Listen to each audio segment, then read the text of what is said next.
Hello, welcome back to the channel and welcome in the brand new BMW 5 Series Touring. Today we're driving the i5 Touring, the electrified version, because BMW will start selling the electrified versions first of this new 5 Series Touring, just like they did with the 5 Series sedan. Now later on they will be selling diesel versions, petrol versions, either mild hybrids or plug-in hybrids, but today we are driving the i5 version, which is from the exterior and interior part exactly the same compared to the regular petrol, diesel or plug-in hybrid versions, except the drivetrain is obviously completely different. Now before I'm going to show you the interior and the exterior design, let's start this video by talking about the powertrains on this car. Like I said, BMW will start selling this car first with the electrified powertrain, the i5 version, but they will shortly introduce diesel and petrol engines as well. I believe the diesel version is already out as well. They will start selling this car from the end of May, so when you're watching this video, the car will already be available at your local dealer. Now from the beginning, the i5 Touring, this electrified version, will be available with two power options. You have the eDrive 40 and the M60. Now the eDrive 40 has 340 horsepower and 400 Newton meters of torque. The M60, however, has 601 horsepower.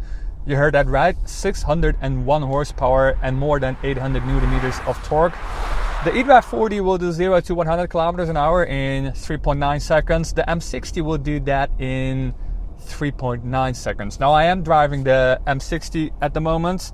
I'm just coming onto the highway. Let's put the car in sport mode and let's go for it. Yes, this is a really fast car. Like I said, 0 to 100 kilometers an hour in 3.9 seconds. It has a top speed of 340 horsepower. We can actually try that out because we're driving the car now around Munich in the south of Germany on the Autobahn, and we can go as fast as we want.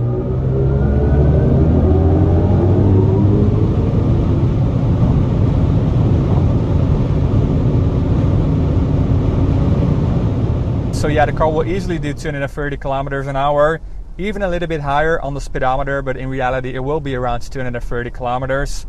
And it will do it quite swiftly. It is still accelerating quite hard. If you're going above 150 kilometers an hour, it will still pull pretty hard until you reach 200 kilometers an hour, and then it will creep up to 230 kilometers an hour. Now if you go for the entry-level version, the eDrive 40, that car will have a top speed of 193 kilometers an hour. And it will do 0 to 100 kilometers an hour in 3.9 seconds. So that car is also no slouch. And I'm pretty sure BMW will sell a lot more eDrive 40s than this M60, because this M60 is, well, first of all, too much power for most people. Most people certainly don't need 600 horsepower. And this is quite an expensive car. It will start around 100,000 euros, depending on where you live. In the Netherlands, where I'm from, the car will start from around 110,000 euros. And you can spec the car up easily to 130,000 euros. So a very expensive car. But then again, it is a pretty impressive station wagon with more than 600 horsepower and 820 Newton meters of torque. You only get the full power output if you put the car in the sport mode. Obviously, you got the neutral mode, the eco mode, the relax mode, as BMW likes to call it. But if you go into the sport mode, only then you have the full power output. And only if you press the boost pedal here next to the steering wheel, you get the full 820 Newton meters of torque. And then you can do like a launch control. Let's have a look.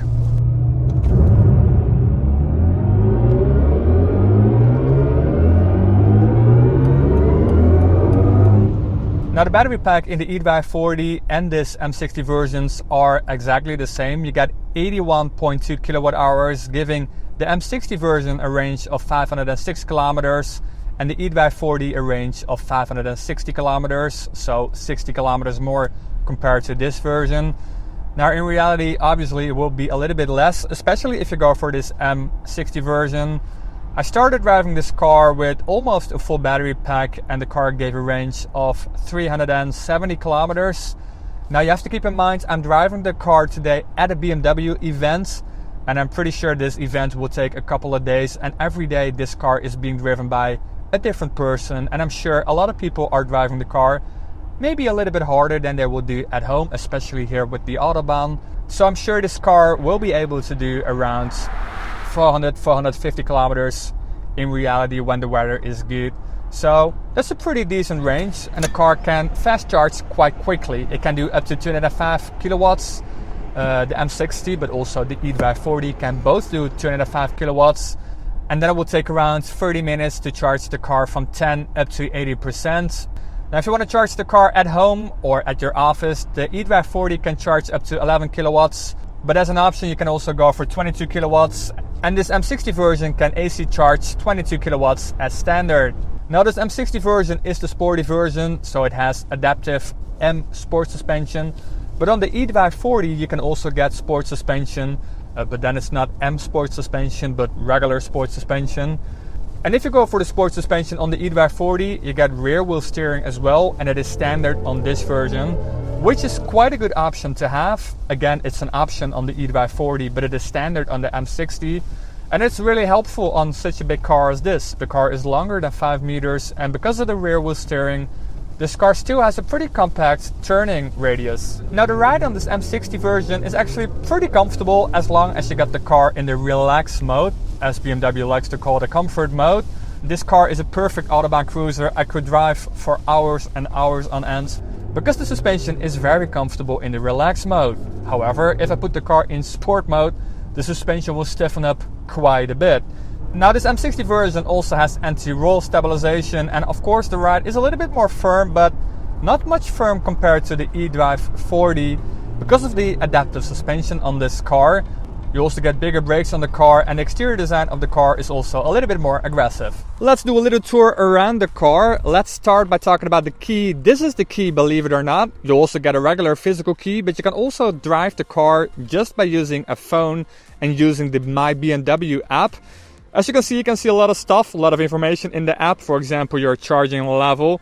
It's 260 kilometers at the moment at 55 stated charge because I'm driving the car, well, a little bit harder than I usually would. But you can see all sorts of stuff in the app. You can remotely control and open and close the doors. You get the parking cameras as well in the app. But let's have a look at the car. Now the front end design of the car is identical to the sedan version. So you get the still pretty regular grille, I would say, compared to the i4 or i7. This is still a pretty civilized grille. Now this car has the optional iconic glow. It's not turned on right now, but as you can see, you got a little LED strip running all the way across the grille that will light up at night. You got the M emblem as well on this M60 version, and the grille is obviously completely closed off. You get a couple of slats here, or lookalike slats here on this M60 version. This car has the M Sport Plus package, so basically all the chrome trim is blacked out. So here on the side you get these air curtains that are functional air curtains, and you also got some more blacked out trim here as well. You got the LED headlights with the matrix function. These are the daylight running lights and the turn signals as well. Let's have a look at the side profile of the car. The base wheels are 18-inch on the regular petrol and diesel versions. If you go for the i5 as standard, you get 19-inch. You can get 20-inch wheels as well, and these are the 21-inch wheels. They're pretty massive, pretty good looking as well if you ask me. Obviously you got some M badges as well, and here we have the carbon M side mirrors with a little winglet. Now the design on the side of the car is actually pretty clean, not a lot of lines, especially compared to the outgoing model. You also get these flush door handles that you also get on the new Mini, by the way. The new Mini 3-door electric car also has these identical door mirrors. And if you want to see my review on the Mini, I'll look for the video in the link in the description box below. Here you got the Hofmeister kink, just like on the 5 Series sedan, and on basically every other 5 Series since the beginning of the 5 Series in the 70s. Obviously you get a completely different roofline compared to the outgoing model, and I think the roofline is now a little bit more sloping compared to the outgoing Touring model. You got a little spoiler here on top, and the rear lights are a bit different compared to the sedan version. You get a bit of a winglet design here as well, and this is different compared to the sedan version.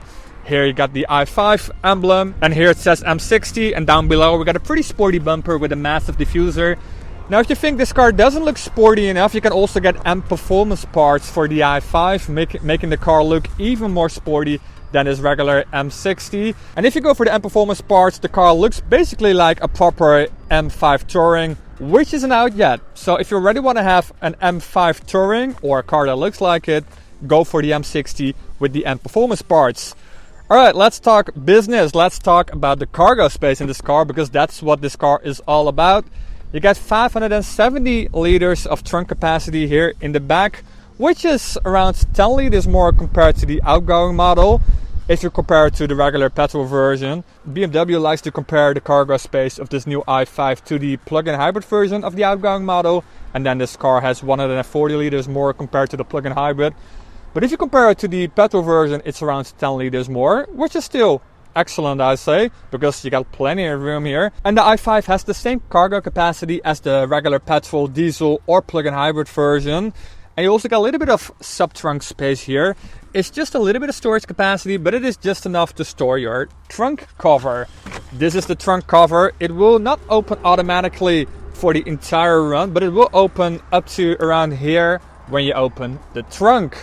Now you can flip down the back seats by pulling the levers on the side of the trunk, and then you have 1700 liters of trunk capacity. Alright, let's have a look at the back seat area.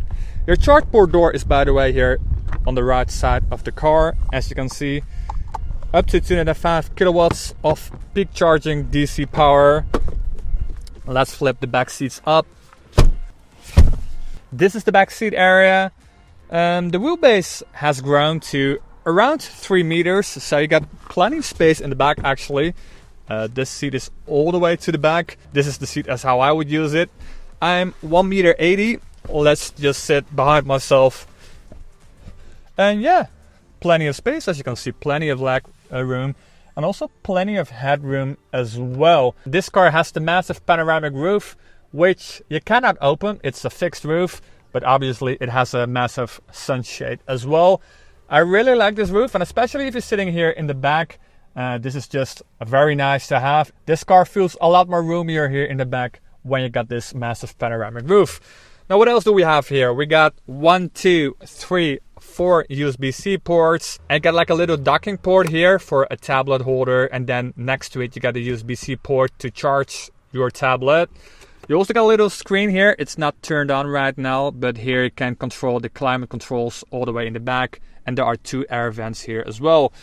You got some nice soft materials here in the door panels in the back as well. This car has the optional Bauer & Wilkinson sound system, and there's a little air vent here on the side as well. The interior of the new 5 Series Touring is identical to the new 5 Series sedan, and there's basically no difference between the i5 or the 5 Series. It's all the same. So that does mean that you still get the curved display from BMW, this massive display here in front of you. It's basically 2 massive screens next to each other, so it looks like one massive screen. And the system runs the latest BMW software, and the system has a lot of compute power, making it a very fast infotainment system. I'm still not a massive fan of this infotainment system, and that is because this car has so many options and functions. You get around 30, 40, 50 apps in this system. So you have to scroll up and down to find what you're looking for. It's a bit overwhelming, to be honest. Now I'm sure if you're buying this car and you're driving this car for a couple of weeks or a couple of months, you know exactly where to look for. But I'm pretty sure now and again you will get lost in the infotainment system. So that's it for this first look at the BMW 5 Series Touring, the i5 in particular. Now if you like this video, give it a big thumbs up, and why not subscribe? It's free. And then I'll see you in the next one.